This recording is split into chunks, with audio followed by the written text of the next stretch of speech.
Welcome back to Talking Point. We're discussing how, if at all, we can try to police new media so that content creators will be more accountable and responsible. Now, Mr. Baey, you had a question for Ravi earlier. Yeah, thank you. My question was, does TOC unilaterally monitor the comments and delete comments even without people complaining to you? Yes, we do. And on what guidelines? The guidelines being that race, religion, of course, is a guideline. And you do not attack our writers. You can talk about the issues, but you don't call our writers' names. It's not libelous or defamatory. So, yeah, fair enough. Prof, we talked earlier about this light touch thing that the government has for online media. What do you think? How do you think this code that they want to come up with should be implemented? Who should enforce it? How should it be enforced? If it comes to content, it would be MICA naturally. The Ministry of Law seems to come in some aspects of conduct, so that's some kind of possibly transactions, in which case it could be under Ministry of Law. But for content, it would clearly be under MDA in particular and MICA. Now, of course, in Parliament, we heard Opposition MP Pritam Singh talk about this Freedom of Information Act that he says are already in existence in countries like India. Prof. Ang, would you be able to comment on how it actually works, this Freedom of Information Act? Yeah, it would be making information available when the public requests. There's usually some guidelines as to reasonableness of the request, a period of time for the government to respond, and then some payment of fees as well on a cost recovery basis. I would say the government is moving towards a little bit more open because there's some data that's now available, the data.gov.sg, so that's a good start. And then there are pockets of sort of experiments that I know of or hear of whereby the government is trying to open up aspects of government agencies, for public access. And there's even one experiment and a pattern whereby public were allowed to sort of view some of these patterns and make comments. Now, Mr. Baey, you spoke also in Parliament about, you alluded to this tight rein that the government has on mainstream media, and as a result, you feel that many people are then moving towards new media to get the information. Can you maybe address this accusation that these proposed controls that MICA wants to introduce for online media is an attempt to shut off the voices that are critical of the government? I don't think that's intention, and it shouldn't be based on that objective, because I think people should have access to information, an opinion, and the internet is a platform for people to access those information and also to make their own judgment.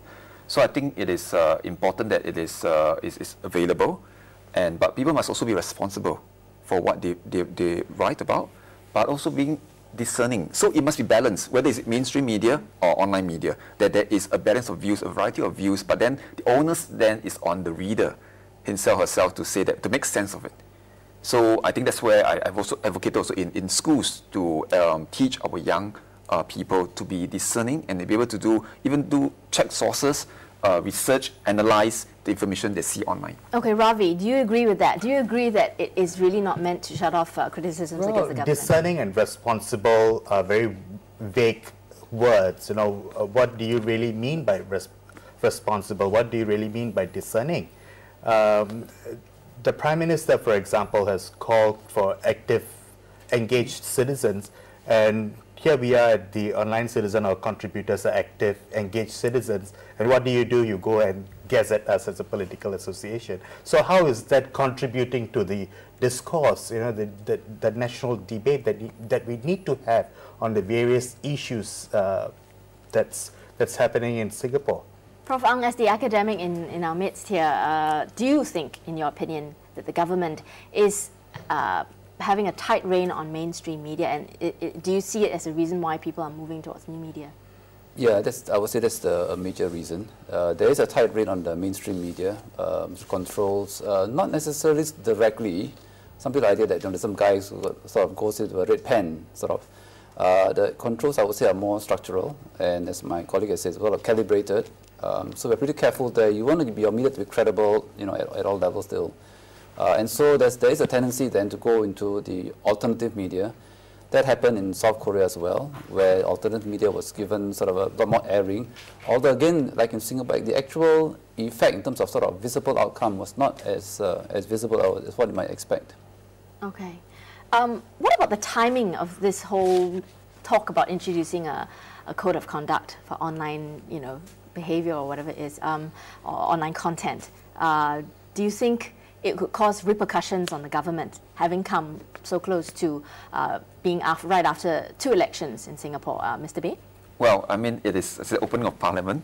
I would be very surprised if the government did not say anything about social media, because it's certainly something that is been developing very quickly. I think the public is taking to it very, very well, and definitely within the next 5 years, the government must respond to the changing landscape in social media. Ravi? I agree. The government cannot talk from their own platforms. They have to go across different platforms to air their views, even if those platforms are critical of the government. As long as they give them a space to air their views, they should make use of these different platforms. That's a point that you made in Parliament as well. Exactly. I think it offers this opportunity of government to hear what's on the ground. Mainstream media has limited pages or airtime, but on the internet, there's no boundary, and also it's available to everybody. Okay, Prof, any comments on what they've just been talking about, timing issue or repercussions? I'm wondering whether something like what happened in London, and the narrative is that the BlackBerry Messenger had a role to play in that the riot, sort of aggravating the riot, fanning the flames. And so if you're a government, you'd be very concerned whether riots can get out of hand simply through some device that would be using social media that's beyond your control. So I wonder whether maybe that's what they were thinking about when they talked about harmful conduct. Well, but certainly, Occupy Raffles Place failed. They went on the social media, Facebook. It was Raffles was a ghost town on that day. So.